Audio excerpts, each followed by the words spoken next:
거의 뭐 조금 잔잔한 곡들로 준비를 했는데요.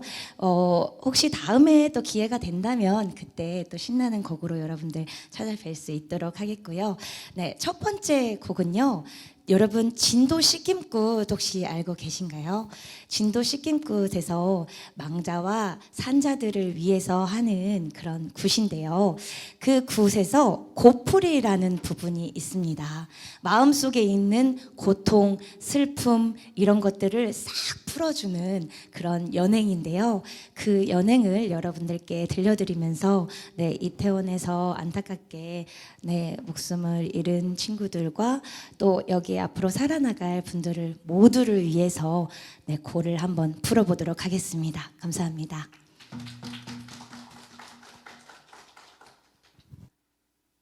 사라진 많은 분들과 살아나갈 많은 분들을 위해 마음속에 맺힌 고통, 슬픔, 눈물 다 풀어내시라고 고풀이를 한번 해봅시다. 불러가세 불러가세 병줄 고풀이 걸어가세 전고만고 맺힌 고 설설이나 풀리소사. 집이 없는 사람들은 집 12채만 생기라고 고풀러 가자서라. 아이 없는 사람들은 줄줄이 쌍쌍이나 흐라고 고풀러 가자서라. 돈이 없는 사람들은 돈벼락을 맞으라고 고풀러 가자서라. 눈물 많은 사람들은 여름빨래 마르듯이 서름 눈물 마르라고 고풀러 가자서라.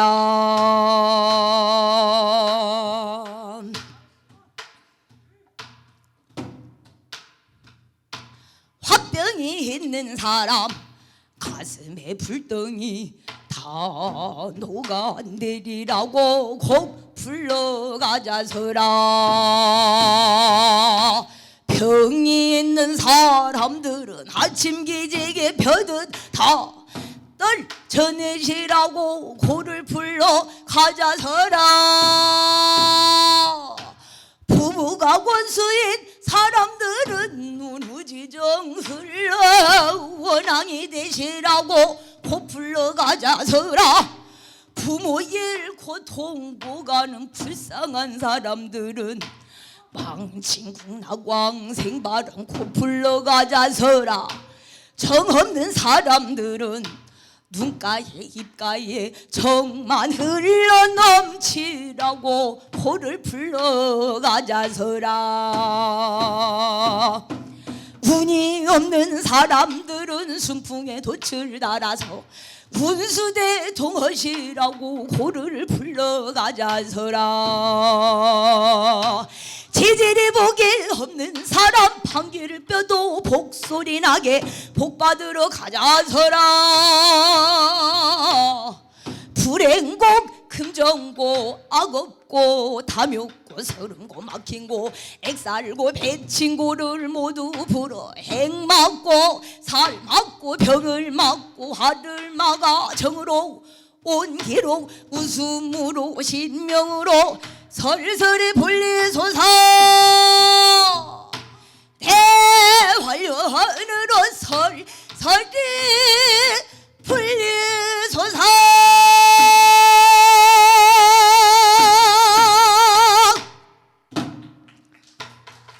감사합니다. 감사합니다. 네, 첫 번째 곡 마음에 드셨어요? 네, 여러분 액을 다 풀어보았습니다. 두 번째는 그 영화 왕의 남자 OST로 많이 사랑을 받았던 인연이라는 곡을 전해드리겠습니다. 소리꾼 정주희입니다.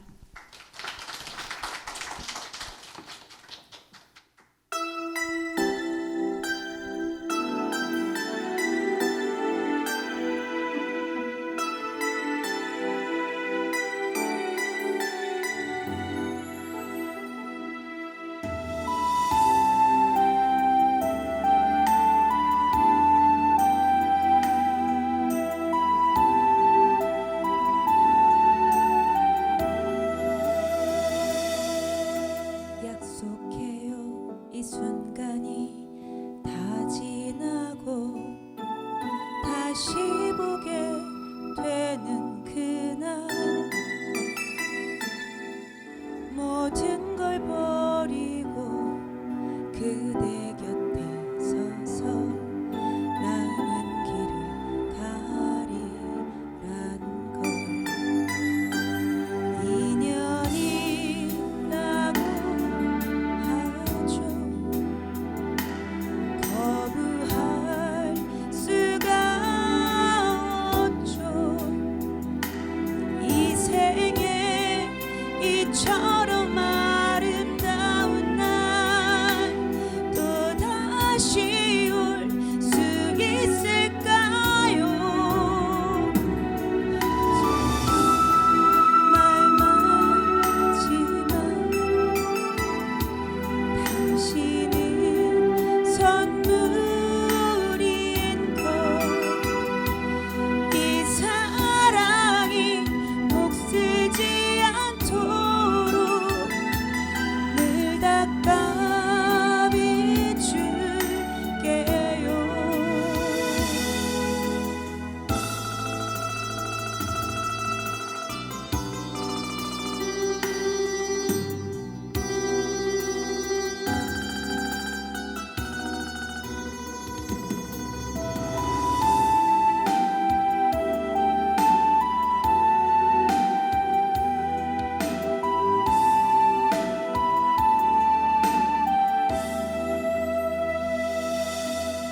취한 듯 만남은 짧았지만 빗장 열어 자리했죠. 맺지 못한데도 후회하지 않죠. 영원한 건 없으니까 운명이라고 하죠. 거부할 수가 없죠. 내 생에 이처럼 아름다운 날 또 다시 올 수 있을까요? 하고픈 말 많지만 당신은 아실 테죠. 먼 길 돌아 다시 만나는 날 나를 놓지 말아요. 이 생에 못한 사랑 이 생에 못한 인연 먼 길 돌아 다시 만나는 날 나를 놓지 말아요.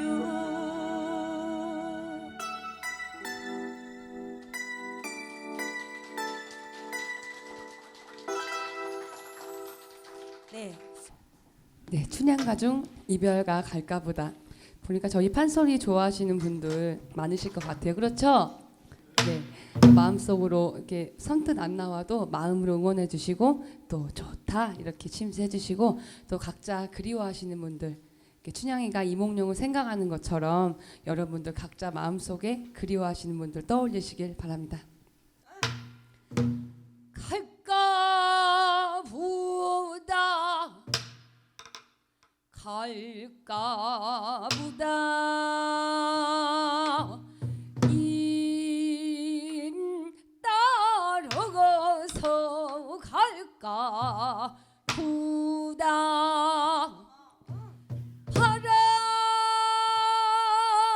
바람도 수여넘고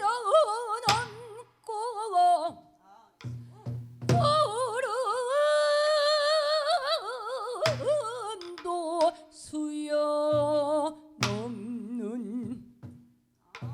수진디 날진이 해동 청보람에 다 수염없는 동서영 고개라도 이긴 따로 갈까 부다 하늘의 직녀성은 은하수가 막혔어도 일년일도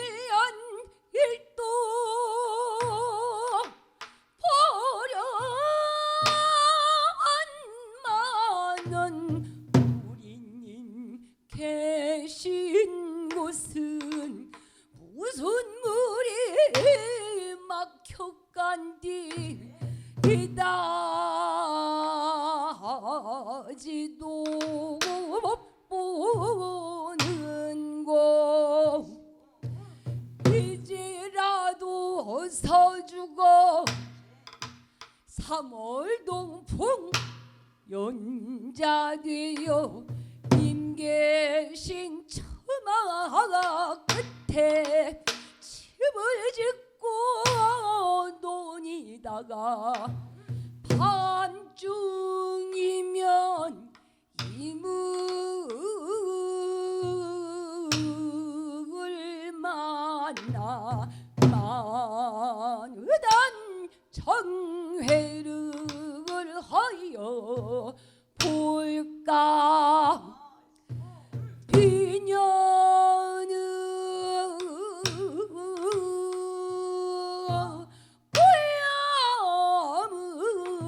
고야무르듯 고야양 이별이 되랴는가 어쩔 거나 아이고 이를 어쩔 거나 아무도 모르게 설리운다.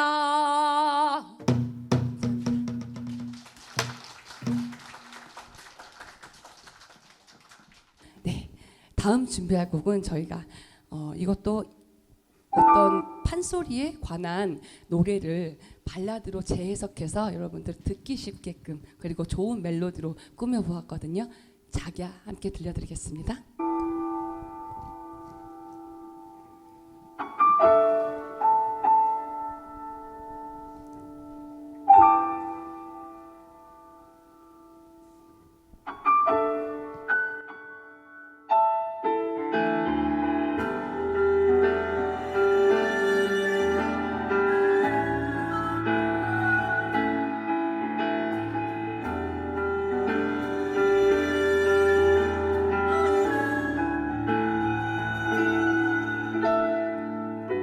바람 소리 낡은 창가에 한숨처럼 깊기만 한데 마음은 동산에 뛰노네 정들 곳 없는 이 마음 한없이 춥던 겨울이 지나 다시 돌고 돌아오겠지. 피고 또 지는 한 송이 꽃처럼 한숨을 뒤로 한 채 이 밤을 보내네. 시부야 둥근 달아 구름 속에 잠겼느냐. 미영쩍 밝은 달아 나도 함께 비춰주고 수많은 별들 속에 포근히 감싸주. 시부야 둥근 달아 구름 속에 잠겼느냐. 미영쩍 밝은 달아 나도 함께 비춰주고 수많은 별들 속에 포근히 감싸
울음소리 밝은 창가에 한숨처럼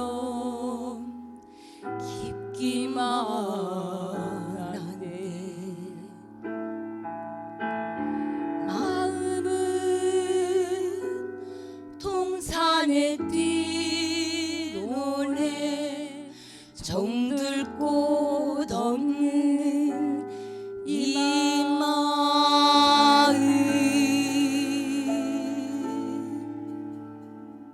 감사합니다. 감사합니다. 네. 이제 예정된 시간이 됐기 때문에 그 강연회를 진행하도록 하겠습니다. 재단법인 한국학 호남진흥원의 원장님이신 천득겸 원장님을 모시겠습니다. 큰 박수로 환영 부탁드립니다. 전라남도에서 저희 기관에게 남도 정신문화 계승 확산 강연을 1년에 한 3차례, 4차례 정도 합니다. 주제를 뭘로 할 것인가 저희들은 많이 고민됩니다. 그런데 올해는 의병이란 주제로 많이 가져가려고 했고요.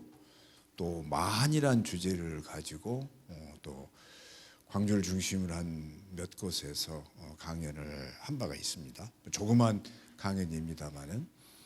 그런데 광주에 있다 보니까 또 전라남도의 서부 쪽에 있다 보니까 동부 쪽이 조금 자꾸 외지고 소외된다 그런 말씀들이 좀 있으셨어요. 그래서 지난번에 광양 쪽에서도 의병 관련해서 조그만 그 학술 심포지움을 했고요. 오늘 또 이제 그런 차원에서 의병과 관련한 그 강연을 갔습니다. 저희 기관이 한문학을 중심으로 하고 문헌 중심으로 이렇게 자료를 모으는 기관이기 때문에 다소 어렵다, 재미없다, 또 유학 중심이다 이런 비난을 좀 받습니다. 그래서 지금은 가급적이면은 여러 도민들과 함께 할 수 있고, 즉 외연도 확장하고 눈높이도 좀 낮추면서 재미있는 그런 강연을 해볼까 노력하고 있습니다. 특히 오늘은 우리 호남 지역이 의병 그러면은 조선의 의병이 약 60% 정도가 호남에 해당한다고 하잖아요. 그래서 의병 관련 주제가 흔히 좀 자주 있습니다만은 그럼에도 불구하고 좀 재밌고 여러분과 함께 할 수 있는 내용을 찾아보려고 노력했고, 특히 오늘 강사로 모신 황현필 선생은 아주 스타 강사에서 오늘 강연 내용이 기대가 됩니다. 오늘 함께 해주신 여러분 너무 감사합니다. 어려운 때 이렇게 의미 있는 시간을 갖고 좋은 프로그램을 함께 했으면 좋겠습니다. 고맙습니다. 저기 황현필 선생을 모시고 오늘 주제 강연인 호남 의병과 임진왜란에 대해서 강의를 청해 듣도록 해서 큰 박수로 맞이해 주시면 감사하겠습니다. 자, 안녕하십니까. 역사를 가장 역사답게 가르친다고 자부하는 황현필입니다. 원래 믿으실지 모르겠지만 제가 워낙에 유튜브 촬영도 많이 해야 하고 또 책도 쓰고 그러다 보니까 저는 외부 강연을 정말 안 다녔습니다. 그런데 이번에 실은 제가 고향이 광주이다 보니까 어머니가 광주에 계시고 그래서 광주에서 강의를 하는 줄 알고 선뜻 하겠다가 오늘 순천까지 내려오는데 야, 섬진강 보고 오면서 너무 행복했습니다. 지금 여기 이제 순천입니다. 그리고 저도 고향에서 이렇게 강의를 하는 거기 때문에 제가 유튜브 상에서 조금 하기 힘든 이야기들 조금 편하게 해도 되겠죠? 예. 그래서 오늘 좀 재밌게 한번 강의를 할 텐데, 일단 주제를 주실 때 호남 의병에 대해서 주제를 주셨습니다. 그런데 당연히 뭐 임진왜란이건 아니면 동학이건 아니면 구한말에 뭐 을미, 을사, 정미, 의병이건 간에 자기 지역의 의병들은 우리 조상들 너무나 우리가 존경해야 되고 고맙고 이런 마음이 있습니다만 실제로 그냥 의병 이야기만 하면 재밌기가 힘듭니다. 맞죠? 아무래도 유튜브는 이제 전국적으로 제가 강의를 해야 되는 부분이 있기 때문에 이제 제 고향 중심, 호남 중심의 강의는 하기 힘든 측면이 있습니다. 그런데 오늘 그냥 마음껏 한번 해보겠습니다. 여러분, 그 역사를 공부하면서 이런 느낌을 좀 받아본 적이 있습니다. 왜 나는 백인으로 태어나지 못하고 황인종으로 태어났을까? 아시아인으로 태어났는데 왜 중국인도 아니고 일본인도 아니고 한반도의 한국인으로 태어났을까? 그리고 왜 경상도 사람이 아니고 전라도 사람으로 태어났을까?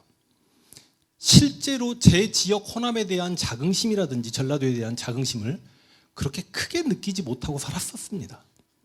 그런데 저보다 이제 연배가 이렇게 있으신 어르신들도 많이 계십니다만 감히 제가 역사 공부를 좀 하다 보니 야, 정말 호남은 역사적으로 정말 항상 올바른 선택을 했고 정의로움과 어긋나게 서 있었던 적이 없구나 라는 걸 느끼면서 제가 호남이 일어났는데 굉장한 자부심을 느끼게 됐습니다. 특히 이제 제가 아무래도 이순신의 바다 책을 썼고 조금만 제가 자랑을 하자면 이순신 관련 뭐 예를 들어서 소설책이죠. 카레노래라든지 불멸의 이순신 같은 그런 소설책들 말고 역사서로는 제 이순신의 바다가 이순신 장군 서거 이후에 가장 많은 독자들이 본 역사서이지 않는가라는 자랑을 먼저 한번 하고 시작하겠습니다. 그만큼 책이 잘 됐다는 이야기죠. 이거 웃어주셔야 제가 좀 덜 민망한데. 그런데 이 임진왜란사를 그리고 제가 유튜브에서만 65편을 찍었습니다. 임진왜란만 조회수가 수천만 조회가 나왔는데 임진왜란사를 공부하면서 정말 깜짝 놀랐습니다. 이게 다른 지역 사람들이 들으면, 그러니까 제가 절대 지금 지역 감정을 유발하거나 혹은 실제로 유튜브 하면서도 너 전라도 사람이지 하고 막 이렇게 비하 당하는 욕을 수천 개 들었습니다만 저는 개인적으로 이 좁아터진 나라에서 남북으로 쪼개져 있는 것도 억울한데 이 가난한 자와 부자의 대립, 남자와 여자의 대립, 여러 가지 대립이 있는 이 나라에서 동서간의 그 지역 감정 가지고 그걸 부추기는 사람들은 정말 이 나라, 이 민족에게 일도 도움 안 되는 사람이니 제발 좀 사라져버렸으면 좋겠다는 생각을 가지고 있기 때문에 제가 절대 다른 지역을 비하하고자 이런 이야기를 하는 게 아니라 그렇지만 아무리 민주주의가 발전하고 선진국이라고 하더라도 어떤 정치인도 자기 동네에서 자기 고향에서는 표를 한 표라도 더 얻어가는 게 사실이기 때문에 자기 지역에 대한 애양심은 갖고 이야기할 수 있는 거 아닙니까? 그런 의미에서 제가 임진왜란사를 공부했던 거를 한번 말씀드려 본다라면 임진왜란은 정확하게 일본과 호남과의 전쟁이었습니다. 실제로 당시 임진왜란이 한창이던 시기에 호남이 조선을 사람 몸뚱아리로 치자라면 호남이 무릎이고 호남이 정강이고 호남이 발목이다라는 말이 있었습니다.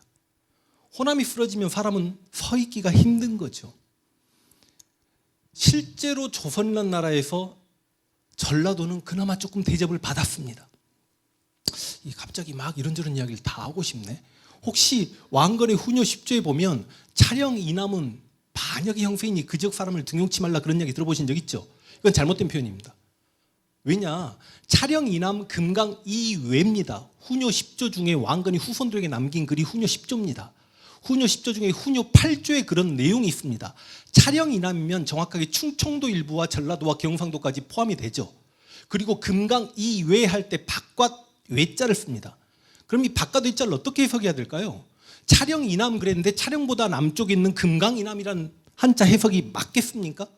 금강 이남이면 충청도 일부와 전라도까지 포함을 하는 건데 당연히 고려가 후삼국을 통일하는 과정 중에 견훤의 후백제와 끝까지 치열하게 싸웠기 때문에 아마 전라도 지역을 생각해서 그 지역 사람을 차별하라는 말이지 않을까라고 해석들을 많이 합니다만 실제로 그 후녀 10조를 고려 2대 왕 해종에게 남겼습니다. 근데 해종의 외갓집은 어디였죠? 나주죠. 나주 시아들이었죠. 그러다 보니까 그 바깥외자는 어떻게 해석하는 게 맞습니까? 북녘 북으로 해석을 해서 차령 이남, 금강 이외, 금강 이북에 지금의 청주라든지 공주라든지 왜냐하면 실제로 궁예가 죽고 왕건이 918년에 고려를 건국했을 때 환선길, 이은함의 반란 등이 엄청났고 실제로 공주라든지 청주 지역의 지역사를 보면 당시 고려 근대에게 그 지역의 가족들이 죽음을 안 당한 집이 없었다는 그런 기록이 나옵니다. 그러나 어찌저찌 되었든지 간에 고려시대 전라도가 그렇게 막 특수했고 그런 이야기는 없습니다. 그러나 조선은 기본적으로 전주이 씨들의 나라였고, 아니 본관이 전주이기 때문에 왕족이, 그러다 보니까 호남은 상당히 대우를 받았습니다. 그런데 선조 때 가서 이게 문제가 발생합니다. 선조 때 혹시 기축옥사라고 들어보셨습니까? 정열입 모반 사건 들어보셨나요? 다 들어보셨습니까? 굉장히 어려운 내용인데, 이 정열입이 대동계라는 걸 이끌고 있었습니다. 그래서 대동계는 양반부터 노비까지 다 같이 평범하게 한 명의 계원으로 참여가 가능했고, 이 정열입이 이이의 추천을 받고 중앙 정계 생활을 했죠. 근데 이이는 실제로 어느 붕당 생활을 하진 않았습니다. 당시 동인과 서인의 붕당이 나눠져 있었는데 동인은 이황의 제자였다. 그런데 서인은 특별히 우린 누구의 제자였다라고 말하기 어려운 상황에서 이이가 죽고 난 다음에 이황과 학문적으로 대립했던 이이를 자신들의 사조로 떠받들다 보니까 이이는 서인들의 학문적 스승이 되는 거죠. 근데 당시 서인들은 특별히 학문적 스승이 없는 상태였는데 이이의 추천을 받고 중앙정계에 진출했던 정열입이 개인적으로 이이에게 조금 실망을 느꼈나 봅니다. 이이의 추천을 받고 갔지만 동인 학자들과 함께 어울렸나 봅니다. 그러다가 선조에게 별로 사랑을 받지 못하고 실제로 다른 기록들을 보면 그 전하 통촉하여 주시옵소서 하면서도 정열입을 선조 얼굴을 자꾸 꼬라봤다라고 합니다. 그래서 미움을 받고 고향으로 낙향해서 대동계를 만들죠. 대동계는 아까 말씀드렸듯이 양반부터 노비까지 가입이 가능합니다. 실제로 왜구들이 침략했을 때 관군으로 그 왜구들을 물리치지 못하니까 정열입이 대동계를 발동해서 그 왜구들을 물리치기도 합니다. 정열입은 뭐라고 했냐? 세상 공물이라고 했습니다. 주인이 없다. 주인이 없으면 그 세상 공물은 누가 통치해야 됩니까? 만천하 백성들을 가장 잘 다스릴 수 있는 사람이 통치해야 된다. 그럼 만천하 백성을 가장 잘 다스릴 수 있는 사람은 그럼 백성들이 뽑아야죠. 일종의 공화정입니다.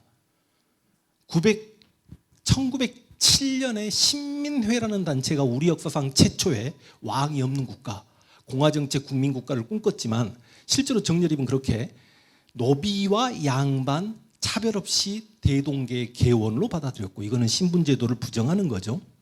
그리고 세상은 공물이다라고 공화정을 이야기했기 때문에 이 조선왕조 입장에서는 용납이 안 되는 인물이었죠. 그래서 그 정열입이 반란을 일으켰습니다라고 해가지고 정열입 모반 사건을 조사하는데, 당시 정열입은 동인과 친했기 때문에 선조는 서인들에게 그 정열입 모반 사건 관련 조사를 맡기죠. 그때 서인 중에 내가 한번 정열입 모반 사건을 조사해서 동인들을 싸그리 죽이겠습니다라고 선조에게 손을 빡 들었던 인물이 누군지 혹시 아십니까?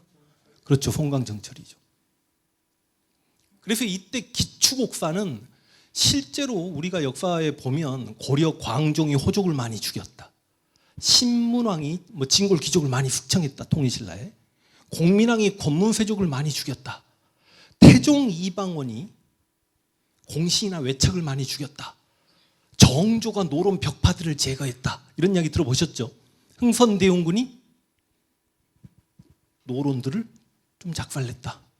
근데 아마 우리 역사를 통틀어서 어떤 집권자가 기존의 기득권층을 날리고 왕권을 강화시켜 나가는 과정에서 많은 숙청 작업이 이루어지긴 합니다만, 이 기축옥사만큼 많은 사람들이 죽어나갔던 사건이 있을까요? 이 정열입 모반 사건을 조사하는 과정 중에 동인들은요, 정열입하고 밥 한 번 먹고 차 한 잔 마셨으면 전부 다 국문장에 끌려가서 고문당하고 죽어나갑니다. 이 과정에서 전라도에 정열입과 친했던 사람들이 많았겠죠. 정열입이 고향이 전라도 부안 쪽이고 진안 쪽이고 그랬기 때문에. 그래서 당시 전라도의 가장 큰 세력가 이발 집안이라든지 완전히 전라도가 작살이 납니다. 그래서 실제로 지금도 서원이 경상도에 많긴 하지만 이 정열입 모반 사건 이후에 전라도에서는, 호남에서는 글 읽는 소리가 끊겼다라는 이야기가 나옵니다. 그럼에도 불구하고 훗날 송강정철이 저기 담양 쪽으로 유배를 오고, 그러다 보니까 이제 광주에서 이렇게 산장 넘어가면 소세원이나 시경정이나 그 송강정철이 우리 고장을 빛내준 인물인 양 이렇게 송강정철을 또 받들려고 하는 것도 진짜 큰 모순이죠. 제가 이 이야기를 왜 하냐면, 임진왜란 이전에 바로, 그러니까 1592년에 임진왜란이 발발하는데 기축옥사가 갑자기 연도가 생각이 안 납니다. 1589년인가요? 그러다 보니까 바로 임진왜란 발발하기 불과 몇 년 전에, 3년 전이지 않습니까? 전라도가 이렇게 발로 밟힌 상태였습니다. 그런 상태에서 전쟁이 일어났죠. 자, 임진왜란이 발발합니다. 여러분 아시다시피 고니 씨가 이제 선봉장이 돼가지고 부산 앞바다에 내리죠. 경상도가 쉽게 뚫립니다. 그래서 상주에서 이일이 깨지고 충주에서 신립이 깨지고 한양이 20일 만에 접수당하고 선조는 개경에서 평양으로 그리고 우주까지 도망을 가죠. 자, 이제 문제는 당시 왕이 볼 때 남쪽을 내려다보면 전라도가 있고 경상도가 있겠죠. 그러면 전라 우수영, 왕의 오른쪽은 전라 우수영이고 왕의 왼쪽은 전라 좌수영입니다. 경상 좌수영이 지금의 부산 쪽이고 경상 우수영이 지금의 거제 쪽이라고 생각하시면 되겠습니다. 당시 경상 좌수영이었던 박홍은 왜군의 침략이 있다는 거 알자마자 도망을 가버립니다. 그 다음 그러면 만약에 부산 쪽에 경상 좌수영 박홍이 도망을 갔으면 저 왜군을 격퇴해야 될 수군 사령관은 누군가요? 바로 경상 우수영의 원균이죠. 근데 원균은 가지고 있는 판옥선을 다 자침시켜버립니다. 그리고 도망을 가려다가 이윤용이라는 부하장수가 도망가서야 되겠냐. 전라자우사 이순신에게 도움을 이게 제가 이순신 이야기 해버리면 여러분 오늘 밤까지 해야 되는데 이순신에게 도움을 부탁하죠.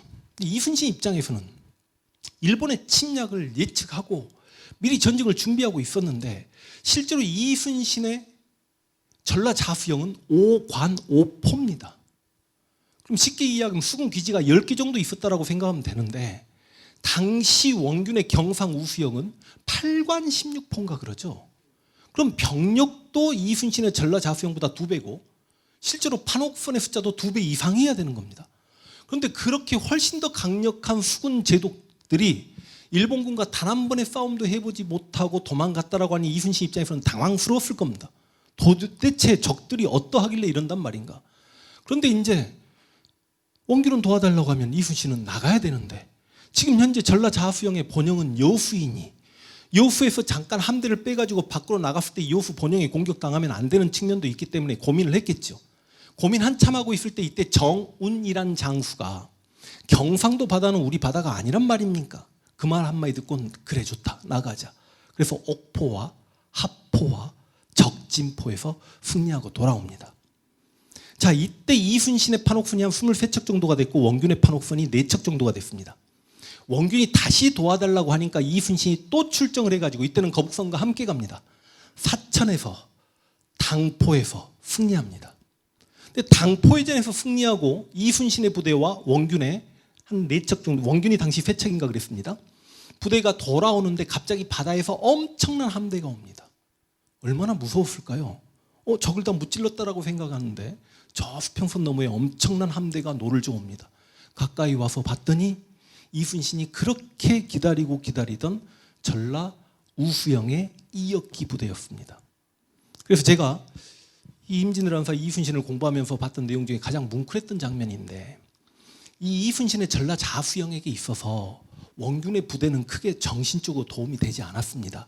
실제로 기록을 보면 이순신이 23척의 판옥선으로 1차 출정할 때 원균은 처음에는 한 척의 판옥선만 가지고 나타나는데 그 판옥선도 무게를 가볍게 하기 위해서 갑판에 모든 함포를 전부 다 버려버린 상태, 무기도 없는 상태였고 어디서 파손된 듯한 배 3척이 더 합류했다 그런 내용이 있었거든요. 그리고 2차 출정 때도 실은 전라 자수영 부대의 승리로 인해서 그렇게 이겨나갔던 건데 당포해전에서 승리하고 그 많은 함대가 오는데 그 함대가 적인 줄 알았는데 전라 우수영의 이역기의 함대인 걸 알고 모든 장졸들이 다 눈물을 흘립니다. 펄쩍펄쩍 뛰었다라고 합니다. 춤을 췄다라고 합니다. 그러면서 전라 우수영의 함대와 전라 자수영의 함대가 껴안고 만났을 때 아따 이 자식들아 왜 인자 왔냐 하면서 막 전라도 사투리가 들리지 않았겠습니까?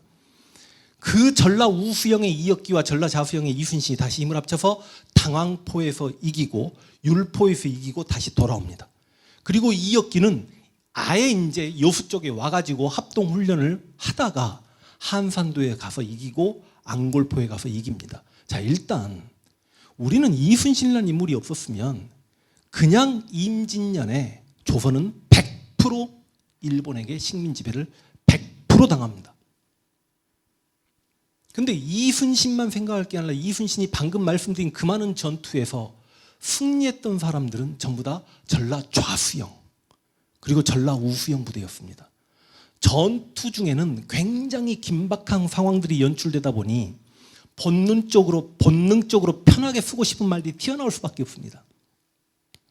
아마 그 이순신이 지휘하는 판옥선에서는 우리가 평상시에 들어볼 수 있는 말도 안 되는 전라도 사투리들이 다 튀어나왔을 겁니다.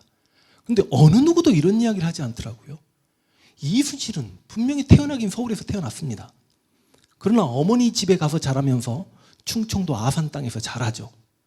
그런데 이순신이 7년간 임진왜란을 막아내는 과정에서 도대체 이순신은 무슨 말투를 썼을까요?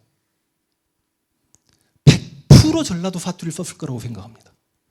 이순신 주변에 있는 분들 역시 일단 누구부터 이야기할까요? 누구 알고 계십니까? 정훈 장군이요. 부산포회전에서 정훈 장군이 돌아가십니다. 그러니까 그 추모 제문을 이순신 장군이 쓰는데 뭐 예를 들어 너무너무 멋있는 문장들이 많습니다. 그대 없이 내 혼자 이 나라를 어떻게 지켜나가리. 믿느니 그대인데 그대 먼저 떠나면. 그래서 우정훈 자희립 그러죠. 정훈 장군이 여기 전라도 고흥이십니다. 또 누구 아시는 분 계신가요? 이순신. 송희립, 아까 자희립 이야기할 때 마지막 노량해전에서 이순신 장군이 총탄에 맞았을 때 북채를 들고 노량해전을 지휘했던 송희립, 실은 송희립만 아꼈던 게 아니라 송대립, 송정립 삼형제입니다. 역시 고향이 혹시 어딘지 아시나요? 고흥이십니다. 맞습니다. 고흥이 맞네. 또 혹시 이순신 휘하에 계시는 유명한 인물?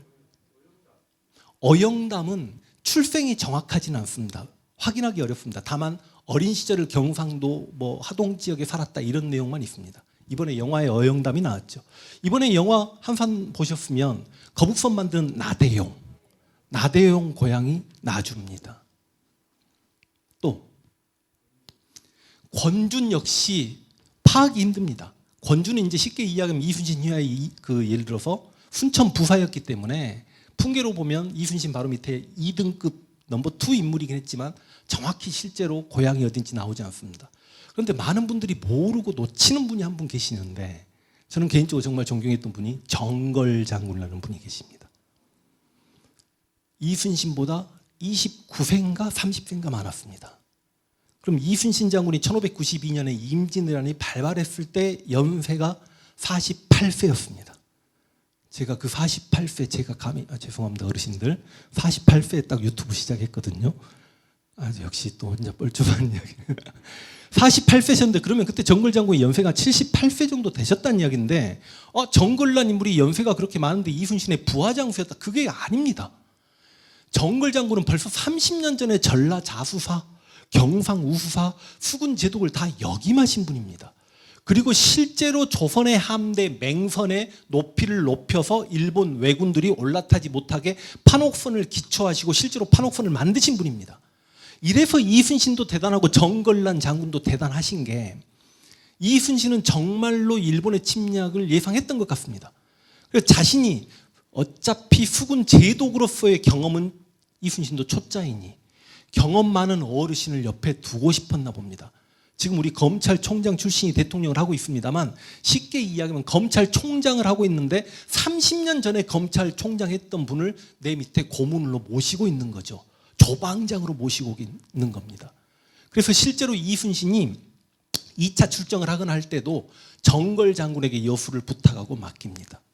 그래서 실제로 전라 자수영의 모든 장졸들은 그 정걸 장군을 아버지, 할아버지로 받들어 모셨고 이순신 장군 역시 선조에게 우리 정걸 장군에게 상을 내려주시면 모든 병졸들이 마음이 무릇할 것 같습니다. 막 그런 내용도 있고 그렇거든요.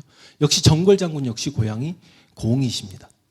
자, 그런데 임진왜란 때 그러면 우리 전라 자수영 그리고 전라 우수영의 활약으로 일본 함대가 남해를 들어와서 서해까지 못 올라가다 보니 일본의 육군이 한양까지 점령하고 고니 씨가 평양까지 가토가 함경도까지 건너갔지만 해상 보급이 돼서 한강으로 한양의 보급이 들어가고 대동강으로 평양의 보급이 들어가고 청천강 그리고 압록강까지 가서 혹여나 조선의 왕이 명나라 도망가려고 하면 길목을 막을 수 있는데 해상 보급이 끊기는 거죠. 그리고 여기저기 길목에서 의병들이 거병을 하니 일본군이 실제로 힘들어졌던 건 사실입니다. 그런데 이제 임진왜란 영화를 보거나 드라마를 보거나 조금 이렇게 역사적 사고력이 있으신 분들은 이런 생각을 다 한 번쯤 해보셨을 겁니다. 좋다.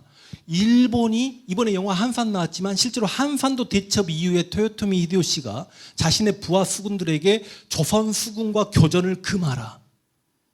이제 조선 수군, 조선의 판옥선을 보면 도망 다니라는 명령을 내려버린 겁니다. 이길 수 없으니까. 그런데 상식적으로 조금만 역사적 호기심이 있으신 분들은 아니 그럼 그렇게 강했던 일본 육군들은 왜 호남을 육지로 공격해서 이순신의 수군 본영이었던 여수를 순천을 뚫고 육지로 내려가도 되는데 그렇죠?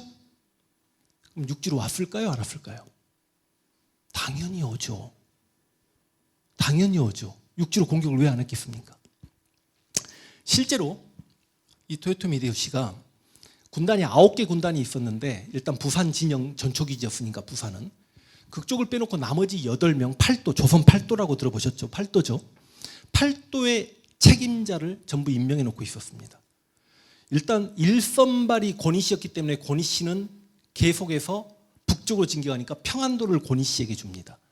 2선발이었던 가토가 함경도를 먹습니다. 그래서 가토는 실제로 두만강을 건너가지고 여진족과도 한번 전투를 한단 말이죠. 3선발인 구로다가 황해도의 지배권을 줍니다. 그러니까 1, 2, 3선발은 아무래도 조선의 북쪽을 먹는 거고 당시 임진왜란 때 토요토미 히데요시의 양자였던 우키타 히데시엔가 뭔가 있습니다. 이 우키타라는 친구가 경기도를 먹습니다. 그리고 그 유명한 시마즈, 진격의 시마즈라고 하죠. 저 일본의 사스마번, 전투력이 가장 강했던 친구들이 강원도를 먹습니다. 그리고 충청도를 후쿠시마 마사루라는 친구가 먹습니다. 그리고 경상도를 그 유명한 지금 일본의 또 극우의 성지 모리가문, 사조 동맹할 때 조슈마번, 그 지금 아베 동네 그 모리가문이 경상도를 먹습니다. 그리고 호남은 누구에게 주냐?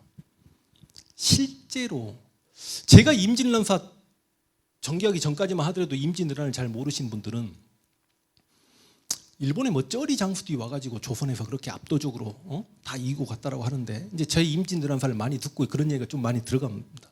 실제로 일본 역사의 주인공들이었거든요.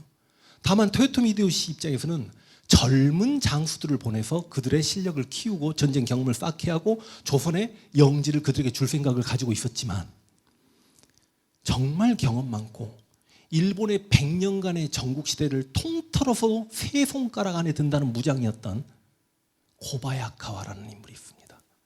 그 인물에게 호남을 줍니다. 그럼 고바야카 입장에서는 육지로라도 호남을 뚫고 이순신을 혼내야 되지 않겠습니까? 그래서 고바야카가 내려옵니다.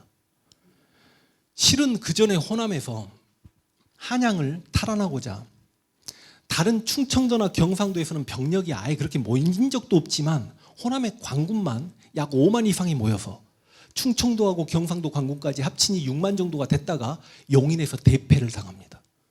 그런데 실제로 이걸 용인 대패라고 이야기하지만 그 6만 명을 지휘할 만큼 역량 있는 장수가 당시 조선에 없었기 때문에 흩어져 버린 거지 그 6만 명이 다 죽은 건 아니었습니다. 그때 용인전투에서 패배했던 호남의 관군들, 의병들이 이제 전쟁을 완전히 역전시켜 나가기 시작합니다. 일단 그 호남의 패배자들이 고경명이 광주에서 거병을 하니 7천 명이 모입니다. 실제로 모든 의병 병력수를 다 의병 거병했던 병력수들을 보아도 고경명만큼 개인적으로 많은 의병이 모였던 적이 없습니다. 이건 용인전투 패배 이후에 아무래도 모일 곳을 찾고 있었던 이 호남인들의 모임이었던 것 같습니다. 그러나 그 고경명이 고바야카에게 금산에서 패합니다. 그리고 고경명이 죽습니다. 그 직후에 김천일이 나주에서 거병합니다. 근데 실제로 이 고경명이나 김천이나 거병할 당시 연세가 벌써 60 정도가 되었기 때문에 실제로 전장에서 말을 타고 다니고 용맹을 보이기는 힘든 나이였지만 당시 전라도의 대표 유생으로서 많은 사람들과 함께 그렇게 거병을 했던 거고, 김철이는 이제 강화도를 접수합니다. 강화도를 잡고 있으면 한양을 언제든지 탈환할 수 있다라는 일본에게 압박감을 주기 때문에 의주에 있었던 선조는 김천일에게 창의사라는 명예 의병장, 쉽게 이야기하면 조선의 의병장 총사령관직을 줍니다.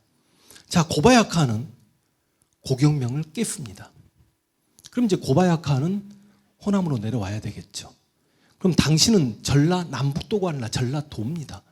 그럼 전라도에 지금으로 치면 도청 소재지 가명이 있는 도시는 어딘가요? 전주였습니다. 그럼 이 전주를 점령하면 호남을 다 먹게 되는 건데, 고바야카가 군대를 둘로 나눕니다.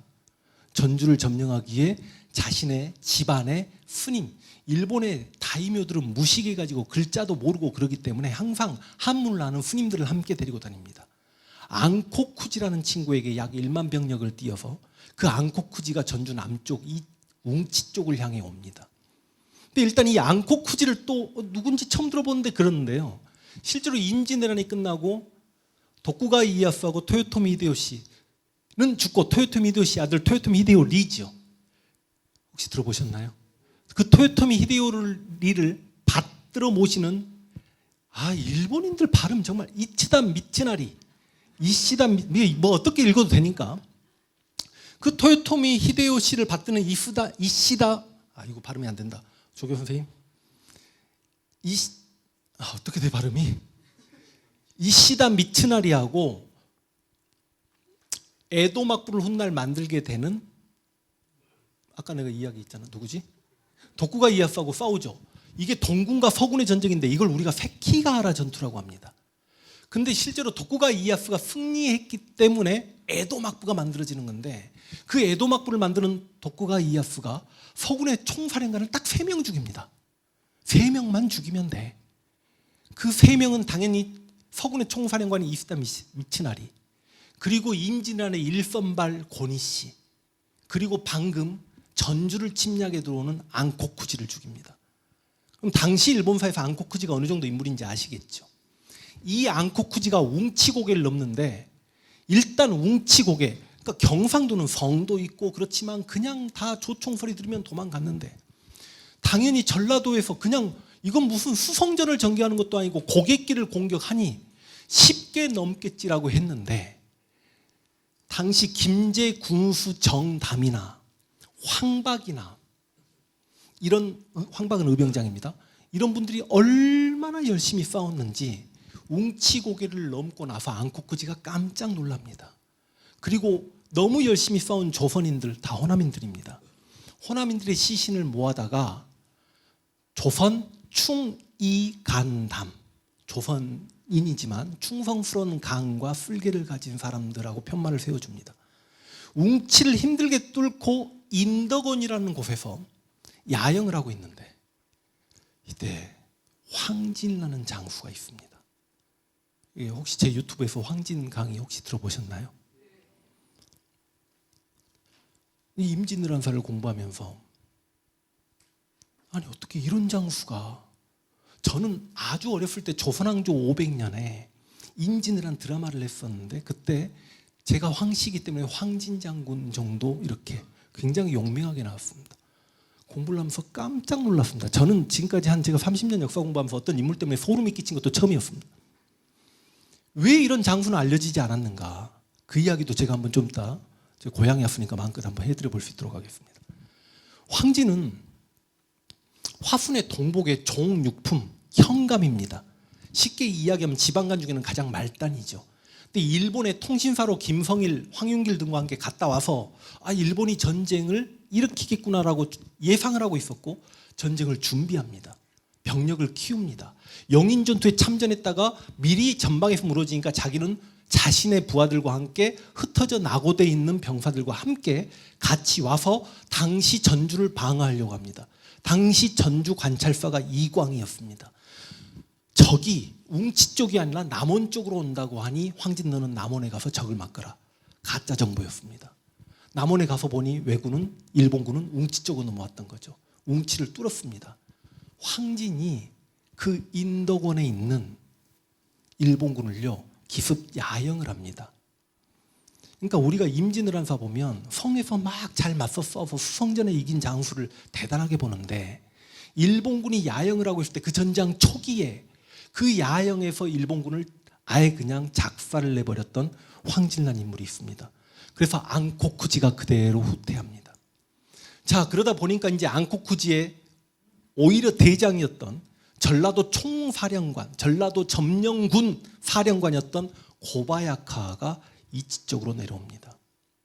이때 이치를 막아섰던 건 역시 황진이었습니다. 그 황진과 권율이 이치를 막았습니다.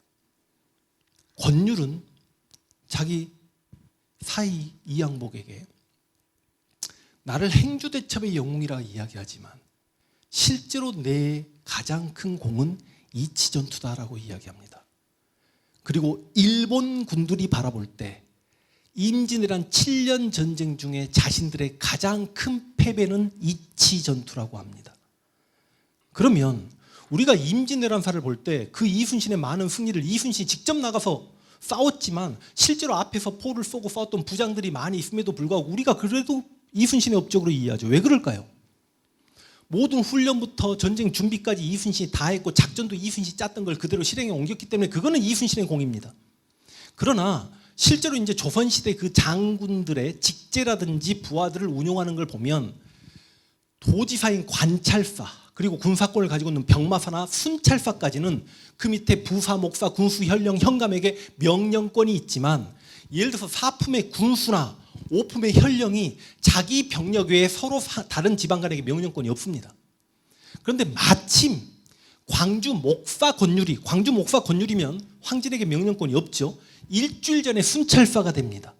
순찰사가 되니까 이치전투에서 실제로 권율이 총사령관이고 황진에게 명령을 내릴 수 있는 권한은 있지만 저는 그래도 100% 이치전투는 황진의 승리다라고 이야기하는 이유가 뭐냐면 권율 장군은요 임진왜란 때 연세가 60이셨고 문관이십니다. 황진이 준비했던 병력으로 황진이 완벽하게 싸워서 이긴 전투가 이치전투입니다. 황진을 제가 사료를 한번 가지고 와봤습니다. 그때는 적병이 이미 안도건에 도달해 있었으므로 제장이 모두 피하여 퇴각하였는데 공이 곧장 제가 인도건은 저기 과천 쪽이구나. 죄송합니다. 안도건으로 달려가서 적병을 요격하고 대파하여 거의 모두 섬멸하였다. 실제로 임진왜란 때도 우리 조선의 장수가 적을 섬멸했던 사례가 이렇게 있습니다. 실록 내용입니다. 적이 낭떠러지를 타고 기어오르자 황진이 나무를 의지하여 총탄을 막으며 활을 쏘았는데 쏘는 대로 맞지 않는 것이 없었다. 종일토록 교전하여 적병을 대파하였는데 시체가 쌓이고 피가 흘러 초목까지 피비린내가 났다. 이날 황진이 탄환에 맞아 조금 사이가 저하되자 권율이 장사들 동료에 계속하였기 때문에 이길 수 있었다. 왜적들이 조선의 3대 전투를 일컬을 때 이치 전투를 첫째로 쳤다. 그러니까 일본인들 스스로 야 너희 조선의 가장 큰 승리는 이치 승리이지 않니? 우리 일본이래 제가 그냥 그들 입장에서 우리 일본 입장에서는 이치에서 패했기 때문에 호남을 먹지 못했고 이치에서 승리했으면 그 임진년 1592년에 조선을 식민지배할 수 있었을 텐데라는 생각을 일본인들이 이렇게 하고 있죠. 근데 우리는 이치 전투가 무슨 전투인지도 모릅니다.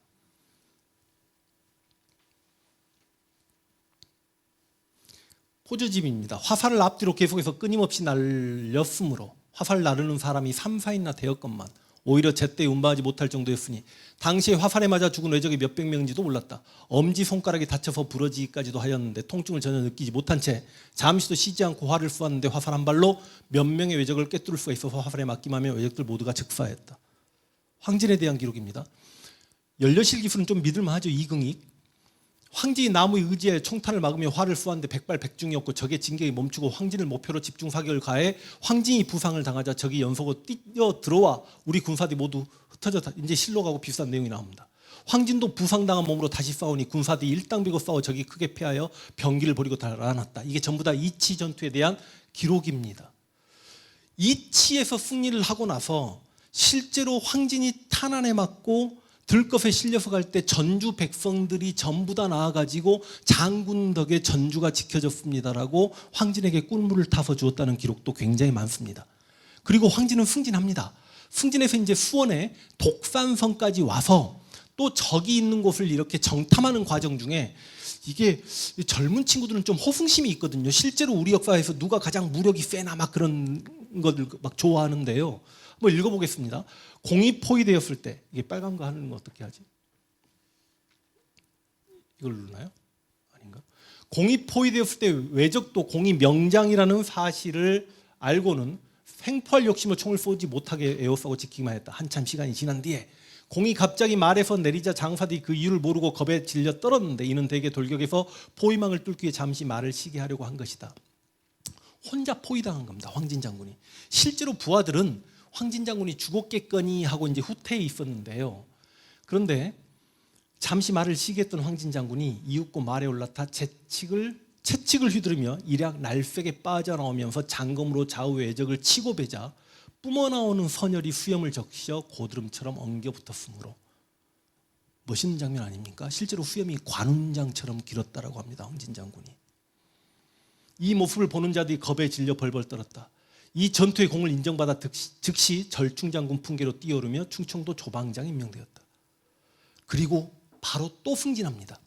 그래서 임진왜란이 발발했을 때 지방간 중에 풍계가 가장 낮았던 종육품의 형감이었던 황진이 전쟁 6개월 만에 종이품의 충청도 병마사까지 갑니다. 이순신이 정삼품이었나? 종삼품 수군 절도사로 출발했다가 한 칸 올라가 가지고 정삼품이 되었을 때 이순신의 풍계를 6개월 만에 뛰어올라 버린 임진왜란사에서 가장 빠른 승진을 보였던 장군이 황진 장군입니다. 근데 황진이라는 인물을 아무도 모릅니다. 자, 그래서 황진은 충청도 병마사가 됩니다.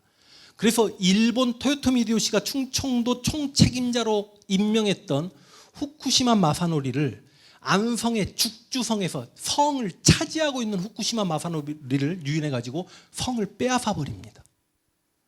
자, 그러면 지금 그나마 임진년에 조선이 무너지지 않았던 가장 큰 이유는 이순신이 완전히 남의 바다를 이순신의 바다로 만들었고 일본군이 서해로 아예 보급하지 못하게 만들었죠. 그리고 또 하나 호남이 지켜졌습니다. 물론 호남은 진주성에서 김시민 장군이 승리함으로 인해서 지켜진 측면도 있습니다. 육지에서 고바야카를 깨면서 호남을 지켰던 건 누가 뭐라고 해도 황진이죠. 당시 황진의 위명은 장난이 아닙니다. 말씀드렸잖아요. 가장 짧은 시간 내 최고 사령관까지 승진해버렸다고. 자, 그런데 한산도에서 이순신에게 패하고 부산포까지 이순신에게 공격을 당하고 명나라군이 참전하고 그리고 평양성까지 조명연합군이 탈환을 하니 일본군 입장에서는 역시 저는 이걸 안 써야 될 것 같습니다.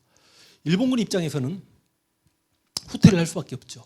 그래서 한양을 내어줍니다. 조선에게. 대신 전제 조건이 있습니다. 명나라 군대와 조선 군대가 일본군을 추격하지 않겠다. 그래서 전쟁이 일어나서 20일 만에 한양을 빼앗겼다가 1년 정도 점령하고 있었던 일본군이 한양을 내어주고 부산까지 내려옵니다. 말 그대로 휴전이죠. 휴전인데 토요토미 히데요시가 이 성을 잃습니다. 지난번에 진주성을 공격했다가 김시민이라는 장군 때문에 막혔는데 내가 이놈의 진주성이라도 좀 먹어야 되겠다. 그러니 모든 장병들은 모든 다이묘들은 다 힘을 모아 진주성을 점령하라. 저 진주성을 점령하지 못하면 너희 다이묘들이 인질로 잡혀있는 가족들과 너희 영지들을 다 몰수하겠다. 임진왜란사를 공부하면서 어떤 전투보다도 규모가 컸고 일본의 그 이름 있는 네임드 다이묘들이 총출동했던 전투가 실은 2차 진주성 전투입니다. 그럼 휴전이 들어갔음에도 불구하고 2차 진주성 전투를 일으켜서 진주성을 점령하려고 했던 토요토미 히데요시의 생각은 무엇이었겠습니까? 임진년에 호남을 들어가지 못해서 이순신을 깨지 못해서 결과원조 전쟁에서 한양을 다시 조선에게 돌려주고 되돌아올 수밖에 없었기 때문에 이거 다시 전쟁을 하려면 진주성부터 먹고 나중에 육지로라도 호남을 점령해야만 육지로 이순신을 공격해서 제해권까지 장악하고 그래야 한양을 점령했을 때 보급이 이루어지고 조선을 완전히 지배할 수 있겠구나 하는 생각을 했었기 때문에 진주성 공격을 준비했던 거죠. 그래서 여러분 그 2차 진주성 전투에서는 아까 고경명 이야기했죠. 김천일 이야기했죠. 최경혜 화순 출신입니다. 이 최경혜가 의병장으로서 경상도에서 활약했기 때문에 당시 경상 우병사까지 돼 있었습니다. 그리고 이제 2차 진주성 전투가 시작이 됩니다. 보시면 가토기요마사 일본군 2선발입니다. 일본군 3선발입니다. 시마즈 아까 사스반 시마즈라고 유명한 전투력이 제일 강하고 이 시마즈 요시히로가 실은 칠천양해전에서 원균을 작살낸 사람입니다. 얘를 잡기 위해서 이순신이 결과적으로 얘랑 싸우다 죽거든요. 시마즈가 힘이 약했기 때문에 일본의 세키가라 전투에서 서군이 힘을 못 썼던 겁니다.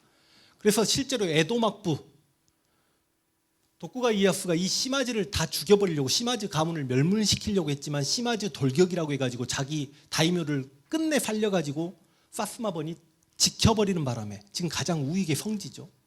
고니시 유키나가 1선발입니다. 다테 마사문의 그 도관용이라고 해가지고 일본 드라마 주인공이죠. 액구는 무력 100이라고 합니다. 그 다음 우키타 히데이에 당시 토요토미 도시 양자로서 임진을 한 당시 총사령관 전체 총사령관입니다. 그리고 실제로 세키가라 전투에서 서군이었던 이시다 미츠나리 그리고 모리 가문 그리고 여기 고바야카와 아까 이야기한 호남 사령관 이 병력을 한번 보십시오. 그러니까 우리가 임진을 한 3대 대첩이라고 하는데 한산도 대첩이요. 실제로 한산도 대첩에서 이순신이 승리해서 제해권을 장악했기 때문에 우리가 생각할 때 한산도 대첩이라고 하지 한산도 대첩은 승리 규모만 놓고 보면 부산포 해전보다도 규모가 작았고요. 잘 알지도 못하는 저기 전라도 장지역의 저리도 해전보다도 규모가 작습니다. 절대 제가 행주대첩이나 진주대첩까지 해서 우리 임진란의 3대 대첩이라고 하는데 이 대첩들을 평가절하하려고 하는 게 아닙니다. 김시민 장군이 진주성을 약 4일에서 5일 정도 지켰을 때는 일본군 중에 가장 후방에 있었고 전투 경험이 없었던 친구들이 소풍 오듯이 왔다가 4일 5일을 김시민 장군이 지켜내면서 김시민 장군은 돌아가시고 영웅이 됐죠. 행주대첩은 벽제간 전투에서 명나라 이여성군을 깼던 일본군들이 굉장히 큰 자신감을 가지고 역시 흑성이었던 행주산성을 소풍 오듯이 왔다가 10시간 정도 권율이 막아낸 게 행주대첩입니다. 근데 2차 진주성 전투는요. 이 숫자를 한번 보십시오. 10만 병력입니다. 10만 병력이 진주성을 공격한다고 하니 명나라 도망가 버립니다. 당시 조선군의 총사령관 누구였을까요? 원수 가장 높게 승진하고 있었던 권율입니다. 권율 도망갑니다. 의병장 중에 가장 유명한 의병장 누구죠? 곽재우가 왜 유명할까요? 또 임진왜란사를 보면 누가 전쟁 끝날 때까지 오래 살아남았냐도 상당히 중요합니다. 저는 아무리 사료를 뒤져봐도 곽재우가 전쟁의 양상을 바꿨다는 어떤 기록도 찾지 못했습니다. 아까 고경명이 거병할 때 몇 명으로 거병했다라고 했죠? 7,000명. 김천일 거병할 때 1,000명. 최경혜 거병할 때 800명. 나중에 나라의 최고 의병장, 아예 의병 총사령관이라는 칭호를 갖게 되는 김덕령 휘하에는 5,000병력이 있습니다. 근데 곽재우는 몇 명으로 거병했는지 아십니까? 죽었다 깨나도 100명이 안 넘습니다. 정함진 전투 뭐 이렇게 뭐 꼽아가지고 여기가 길인데 잘못 가게 해갖고 일본군에게 혼선을 줬다고. 홍희 장군.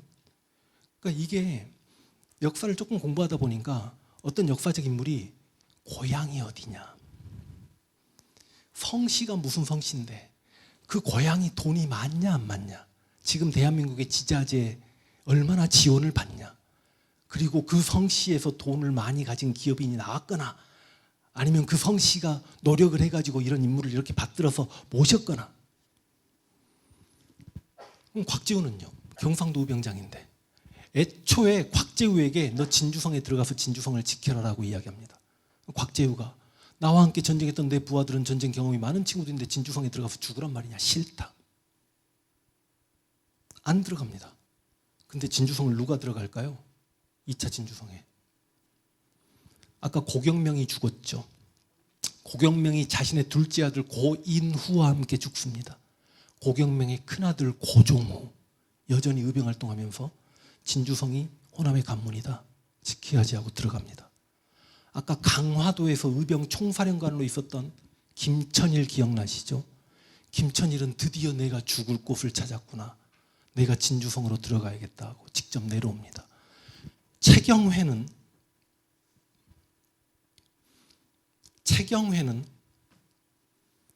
고향이 화순입니다. 화순인데 경상도 우병사까지 돼 있기 때문에 자기 직이 이제 관직을 얻었죠. 진주성에 들어갑니다.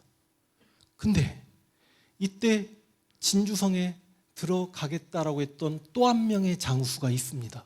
그게 누구였을까요? 황진입니다. 황진은 안 들어가도 되죠. 왜? 충청도 병마사니까. 충청도 병마사인데 경기도 안성에 있는 죽주산성을 점령해서 일본의 보급로를 완전히 막아버린 게 황진이었기 때문에 실제로 육지에서 황진이 없었으면 또 전쟁 양상이 어떻게 갔을지 모릅니다. 그러니까 황진은 최고 영웅입니다, 당시에. 근데 그 황진이 들어갑니다. 자, 그런데 아까 김천일, 고경명, 최경혜 제가 왜 이렇게 나이를 써드렸냐면 당시 거병했을 때 나이가 2연세들이십니다. 그러다 보니까 황진 장군이 진주성에 들어간다라고 하니 당시 진주성의 관민들이 황진이 왔으니 우리가 살았다. 그러니까 당시 조선의 최고 장수는 누가 뭐라 해도 황진이죠. 황진이 들어가서 말도 안 되는 일본의 이 말도 안 되는 네임드 장수들이죠. 유명한 장수들과 약 6천의 병력으로 싸워 나가는데 제가 진주성 전투만 유튜브를 3시간짜리를 찍었습니다. 그래서 그 전투 과정은 정말 아까 말씀드렸죠. 1차 진주성 전투 3만 병력에 4일 버텼다. 행주대첩 3만 병력의 공격에 10시간 버텼다.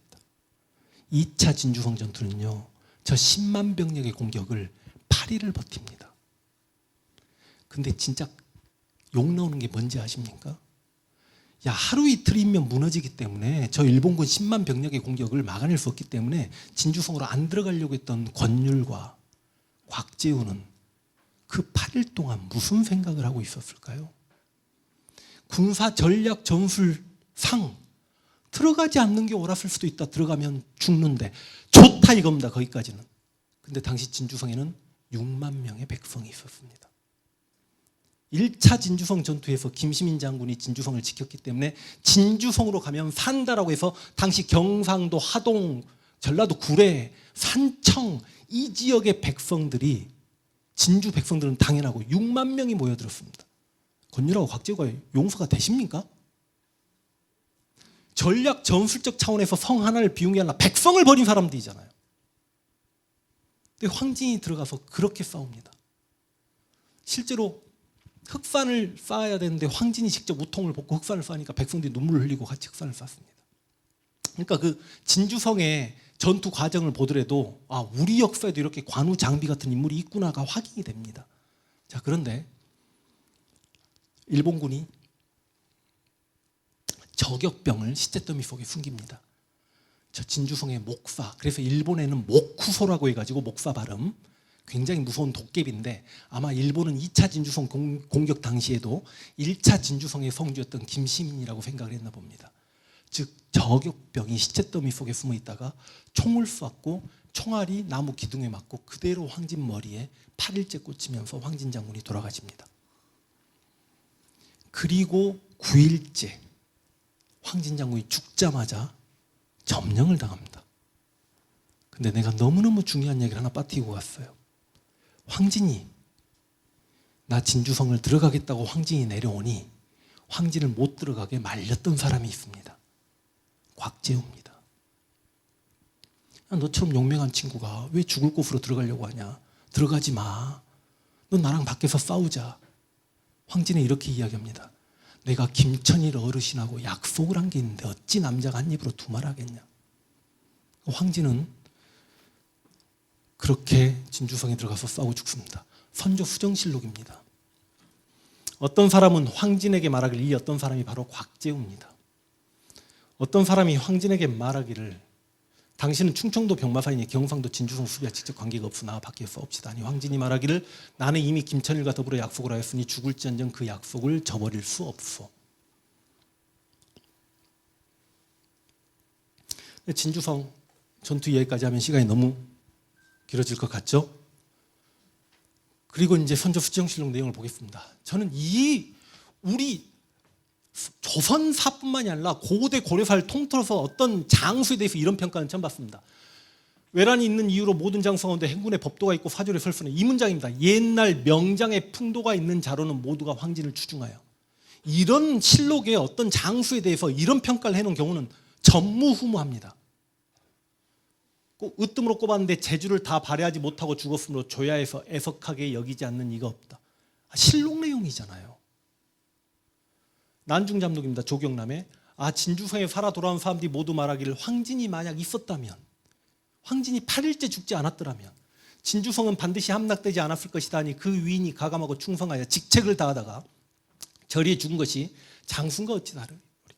그러니까 제가 하고자 하는 말이, 이 황진 장군이 하필 제가 황씨여가지고 너 그러냐 라고 이야기하는데, 저 유튜브 역사 강의 3년 동안 황희정승 강의 하나를 안 찍었습니다. 하필 제가 황씨여서. 임진왜란 3대 대첩이 뭐였다고요? 한산도, 진주, 행주 대첩. 근데 일본인들이 생각하는 자신들의 가장 큰 패배는 뭐였다고요? 이치전투. 만약 이때 황진 장군이 8일째 죽지 않고, 진짜 아니 8일째까지도 필요 없고 애초에 너희 저 진주성을 점령하지 못하면 너희 가족들 다 죽이고 영지를 몰수해버리겠어라는 토요토미 히데요시의 겁박이 없었더라면요, 이 친구도 5일 6일째 일본군들 포위 풀고 포기했습니다. 그랬더라면 임진왜란 5대 대첩 중에 2대 대첩의 영웅이 황진이 되는 거죠. 아니 실제로 지금도 학계에서는 임진왜란 4대 대첩에 이치 전투를 넣습니다. 그리고 3대 대첩 중에 행주나 진주를 빼고 이치를 넣기도 합니다. 근데 이 황진 고향이 남원이에요. 전라도 사람도 황진을 몰라요. 고향은 장수입니다. 근데 농계가 기생인지 아니면 진짜 양반 출신인데 누구누구의 첩이어서 죽었다 어쨌다, 이거는 제가 뭐 특별히 연구하는 학자분들이 계시니까 조심스럽긴 합니다만, 이 농계 진주성 가면 족성루에서 농계를 그렇게 기념하고, 근데 농계도 역시 호남의 여인이었습니다. 근데 지금 농계가 누구랑 같이 묻혀 있는지 아시나요? 그렇죠. 어떻게 많이 아시죠? 혹시 제 영상을 다 보시고 그러시구나. 농계가 바로 이 최경애와 함께 묻혀 있습니다. 아까 최경애 고향은 화순인데 경상 우병사였다라고 했죠. 그래서 최경애의 양첩이었다라고 합니다. 이런 주장도 있고, 그러나 지금 나란히 묻혀 있는 거 보면 분명히 학계에서 그렇게 보는 시각도 있죠. 실제로 농계가 진주성에 들어왔다라는 또 다른 기록이 존재합니다. 들어올 때는 어떻게 들어오는지 아십니까? 황진과 함께 들어옵니다. 그러니 황진의 애첩이지 않았냐라는 주장도 제기가 됐습니다. 최근에는 황진이 죽주성을 점령하고 후쿠시마 마사노리 부하들의 노획품을 빼앗는 과정에서 가마를 타고 좋은 귀한 옷을 입고 있는 이 농계를 확보했고, 알고 보니 최경애의 첩이었던 거고, 그래서 저와 함께 저도 진주성을 가니 최경애 장군을 만나러 갑시다. 그래서 황진이 최경애에게 제가 이렇게 경상도 쪽에 오면서 노획품을 확보했지만 장군이 경상도 책임자니 제가 전장에서 노예 간 건 다 장군께 드려야 된다라고 생각합니다. 그랬더니 최경애가 아니 무슨 말씀을, 실제로 전쟁에서 공을 세운 건 황진 장군인데 황진 장군이 전장에 노획품을 다 가지셔야지 무슨 말씀을, 그러니까 정말 제가 가져도 된단 말입니까? 하고 이렇게 농계를 최경애에게 만나게 해줬다는 일화도 있습니다. 근데 우리가 진주성에 가면 물론 김시민 장군은 영웅입니다. 근데 그리고 이 촉성루 아름답죠? 남강입니다. 다 가보셨죠? 그리고 지금 농계바위가 잘 지금 이쪽이 어디 있는데요? 보이나요? 지금 제 눈에는 안 보이거든요. 아니요, 농계바위는 이렇게 농계바위는 살짝 이렇게 건너뛰어야 되는데 이 화면상에는 지금 잘 안 보입니다. 아마 이쪽 어디에 농계바위가 있을 것 같습니다. 바로 옆에 있거든요. 농계만 기억합니다. 근데 이 남강의 촉성내는 또 누가 빠졌을까요? 황진이 8일째 죽고 그 진주성엔 누가 계셨다고요? 고경명 아들 고종우, 그리고 김천일, 그리고 최경희가 있었지 않습니까? 이들 하나같이 이 남강에 몸을 던집니다. 우리가 이들을 진주 촉성루 삼장사라고 합니다. 다 호남 분들이십니다. 그러니까 내 고향 호남에 일본군이 그냥 들어가게 할 수 없다. 이들이 진주성을 점령하며 호남에 쉽게 들어가니 내 고향 호남을 막기 위해서 나는 진주성을 지켜야 되겠다. 진주성에 들어갔던 2차 진주성 전투를 치렀던 분들은 아이러니하게 다 호남 분들이셨어요. 근데 진짜 멋있는 일화가 있거든요. 이 촉성루에. 아까 보시면 이런 사료가 있었죠. 황진에. 다음 사료에서 나오나 보다. 이종인이라는 인물이 있습니다. 굉장히 이종인이 또 풍계가 높아요. 김해 부사입니다. 김해 부사면 상품입니다. 상품이면 지금 같으면 대령급이죠. 혹은 별 하나급 정도가 되죠. 김해 부사 이종인이 역시 무인으로서 정말 뛰어난 인물이었는데 마지막까지 저 촉성루에 몰리다가 혼자 죽기 억울하니까 외놈 2명을, 일본군 2명을 헤드락을 낍니다. 그리고 나 김해부사 이종인 이곳에서 죽누라 하고 그 남강에 뛰어듭니다. 왜 우린 농계만 기억합니까? 제가 정말 이종인이 억지로 호남분이어서 이야기하는 게 아닙니다. 또 호남분입니다. 실록에 보면 아예 이런 내용이 나와 있죠. 이종인은 이것저것 싸우다가 남강에 이르렀는데 양팔로 2명의 적을 끼고 크게 소리치며 김해부사 이종인이 여기서 죽는다며 강에 몸을 던졌다. 그리고 국조인문고 보십시오. 황진은 강건하여 민첩함이 비호와 같아 이종인과 이름을 나란히 했고 서로 보수.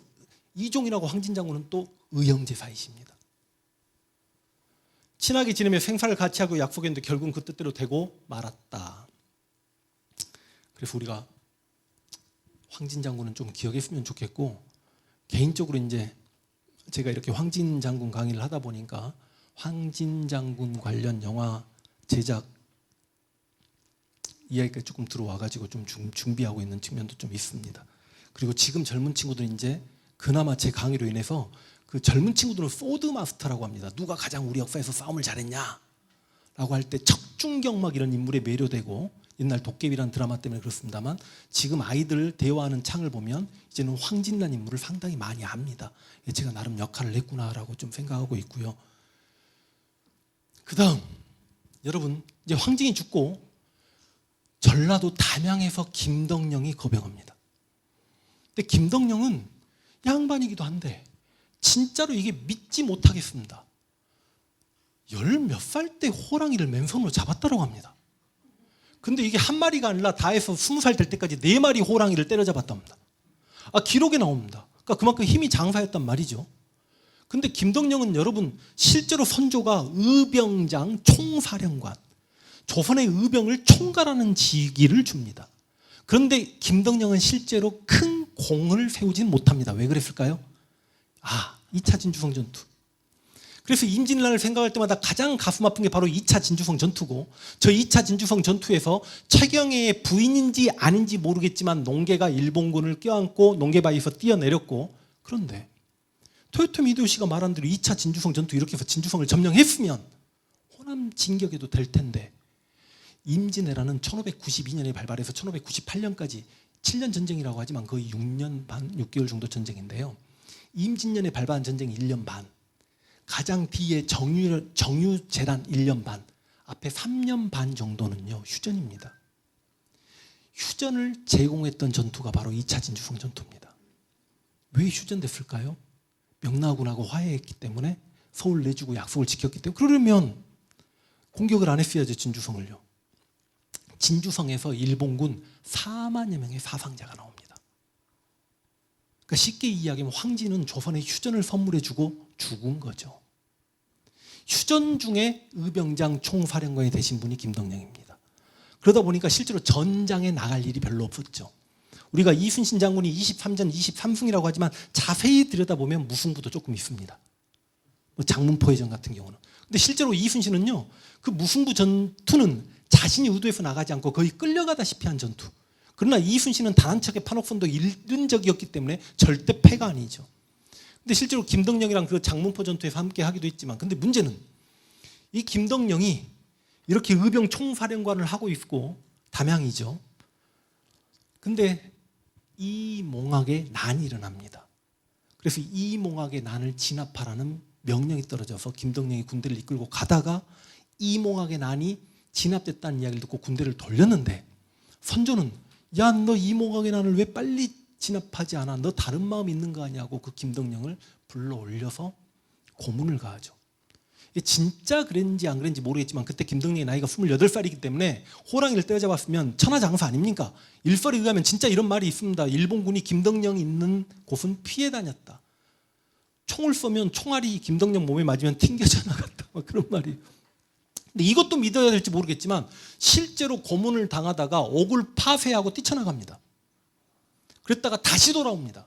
내가 반역할 생각이 있었으면, 내가 도망가려고 하면 나를 잡을 사람이 없는데 내가 다시 돌아와서 이렇게 죽겠냐? 나는 무고하다 하고 죽습니다. 김덕령이 죽었을 때 그렇게 이순신이 애석해했다라고 합니다. 그래서 이 김덕령의 죽음은 당시 임진왜란 전장에서 아직까지 살아있는 조선 장수들에게 자신은 전쟁이 끝나서 어떤 삶을 살아야 되겠다는 걸 길을 알려주죠. 그래서 곽재우는 미친 사람처럼 살아버리는 거고, 전쟁이 끝나면 저 선조는 우리를 죽이겠구나. 그리고 아까 황진이 죽었을 때 이순신이 굉장히 애석해합니다. 자, 그리고 이제 이순신이 끌려 올라가죠. 원균에게 분명히 모함을 당합니다.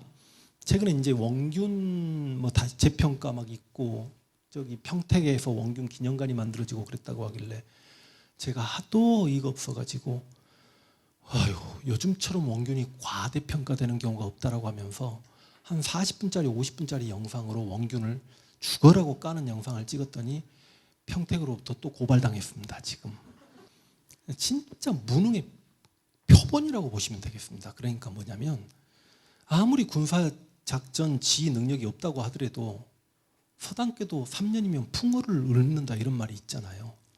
이순신 옆에서 좀 보고 배운 게 있으면 흉내라도 낼 텐데 이 사람은 애초에 그게 안 되는 사람이었습니다.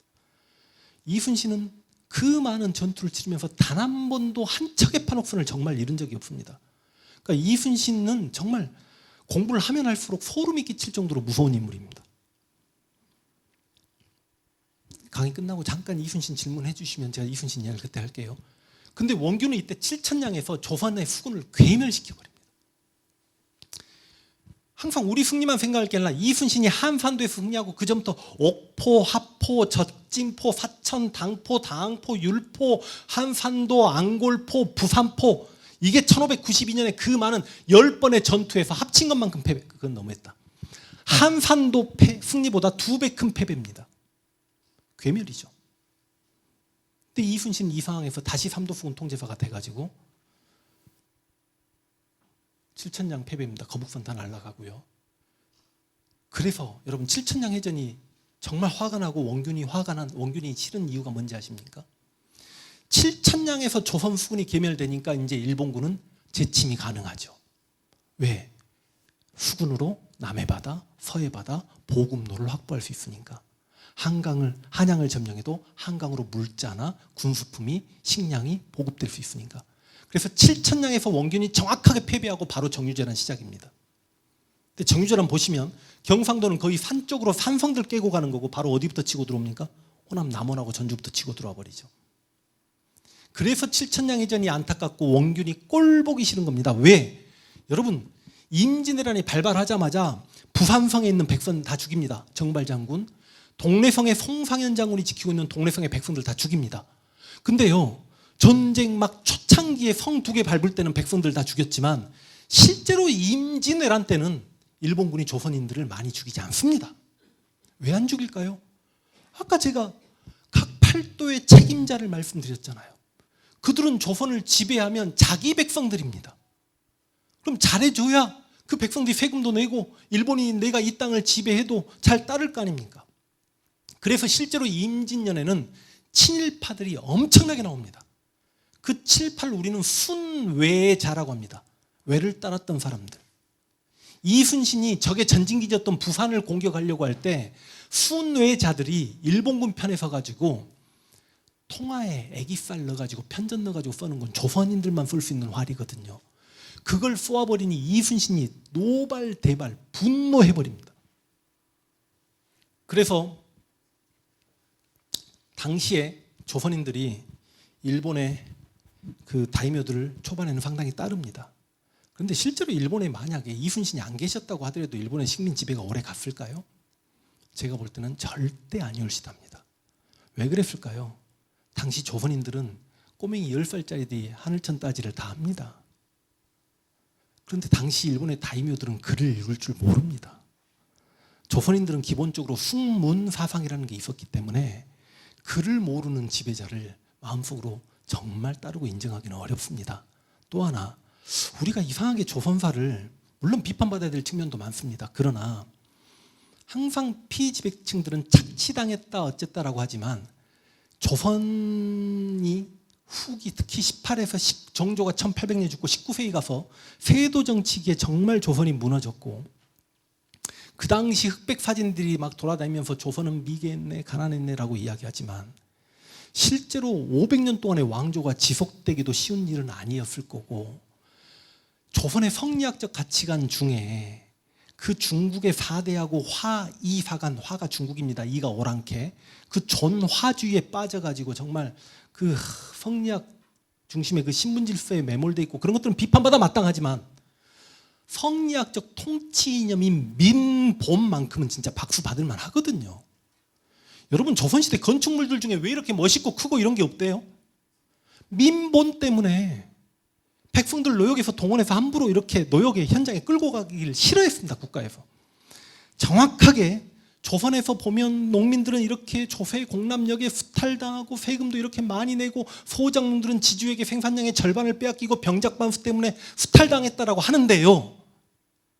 딱 그냥 조그만 땅덩어리 가지고 있는 자영농의 입장에서만 보자면 당시 물론 일본은 전국시대니까 전쟁 비용이 워낙 어마어마하게 들었으니까 더 많았을 수도 있지만 일본은 그냥 생산량의 절반을 자영농부터 국가 세금 걷어갔습니다. 근데 조선은 얼마죠? 조선은 10분의 1만 세금 걷는 나라였어요. 조선의 농민들이 일본의 다이묘들이 자신의 도를 지배해가지고 일본에서처럼 생산량의 절반 혹은 3분의 1 정도의 세금을 걷어가는 걸 용납할 수 있었겠습니까? 그래서 시간이 지나면서 순외자들이 조선 편로 다시 많이 돌아섭니다. 근데 지금 제가 이 이야기를 길게 하는 이유가 뭐냐면 그래서 임진년 이후에 전염병으로 죽거나 전쟁 중에 죽어간 조선인은 많았지만 일본인들이 그냥 민간인 조선인들에 대한 대량 학살은 거의 없었습니다. 근데 그 대량 학살이 본격적으로 시작되는 게 이 정유재란이에요. 그래서 원균을 생각하면 그 사료 가지고 왔어야 되는데 어떤 사관이 원균만 생각하면 뼈가 녹는다. 왜 그랬을까요? 토요토미 히데요시가 이제 전쟁 스트레스가 장난이 아닌 겁니다. 정유재란을 일으키면서 특히 이 호남은 지금까지 한 번도 뚫어본 적이 없는 곳이고 이 호남의 수군들에게 일본군이 많이 죽었잖아요. 그래서 조선인은 무조건 다 죽여라라는 명령을 정유재란한테 내립니다. 그래서 귀가 잘리고 코가 잘린 게 정유재란이고 일본에 가 있는 코무덤, 기무덤은 전부 전라도 사람 코무덤이고 기무덤입니다. 좀 흥분할 만하죠? 이런 내용 한번 보면 들도 산도 섬도 죄다 불태우고 사람을 쳐 죽인다. 산 사람은 철사줄과 대나무통으로 목을 묶어서 끌고 간다. 조선 아이들은 잡아 묶고 그 부모는 쳐 죽여 갈라놓는다. 마치 지옥의 귀신이 공격해 온 것 같다. 임진왜란 때 지도를 보면 여기 임진왜란 때 지도를 보십시오. 여기 파란색이 고니시입니다. 이렇게 해가지고 평양까지 가죠. 빨간색이 가토입니다. 가토에서 함경도까지 가죠. 여기 주황색은 이제 선조피난로고요. 그러니까 평안도 살짝 여기 살죠. 그리고 지금 여기는 지금 아무것도 없습니다만 시마즈가 이렇게 가가지고 강원도를 점령합니다. 그리고 애초에 이렇게 갔으니까 지금 보시면 온 천지가 전부 다 일본의 지배를 받았죠. 유일하게 무사했던 것이 호남입니다. 근데 이제는 그러면 다시 뒤에 지도를 보시면 정유절한테 저렇게 쳐 죽여라라고 했던 사람들은 다 결과적으로 어디 사람이 저렇게 죽었겠습니까? 다 호남 사람들이죠. 다 호남 사람들입니다. 일본군들 움직이는 걸 보십시오. 이렇게 해가지고 전주 점령하고 직선에서 내려오긴 합니다. 그럼 충청도 사람들도 많이 죽었겠죠. 그런데 고니 씨가 아예 이렇게 밀고 내려와서 아예 전라도를 흩어버립니다.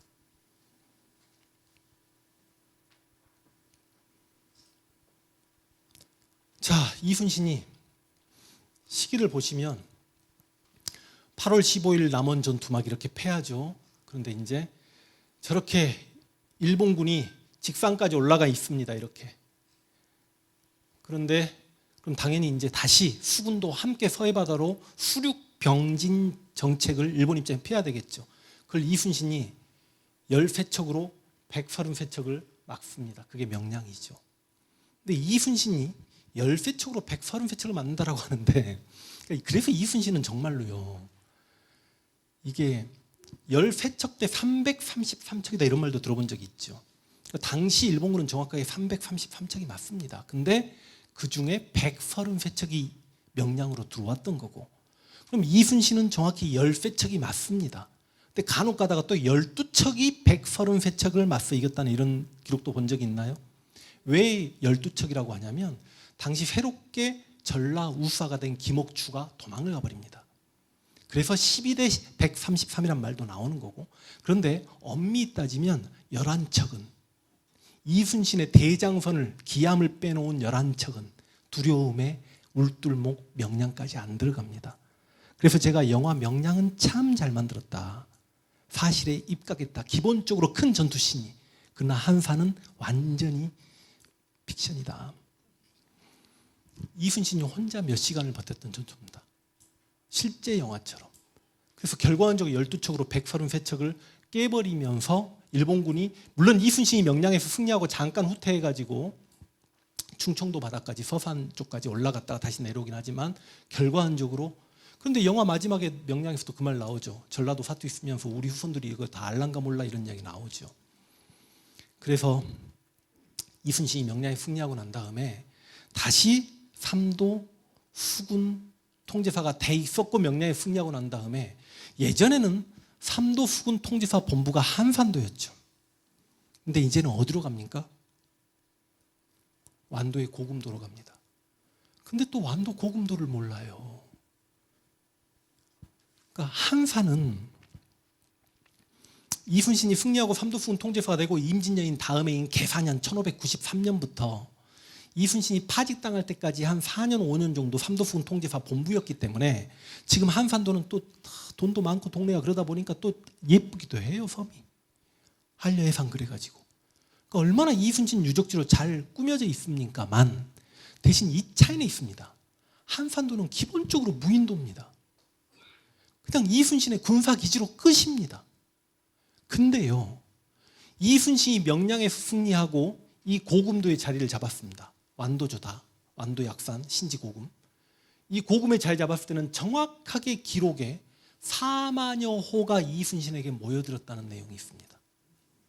4만여 호면 한 집에 5명 인구만 잡아도 5사 20만입니다.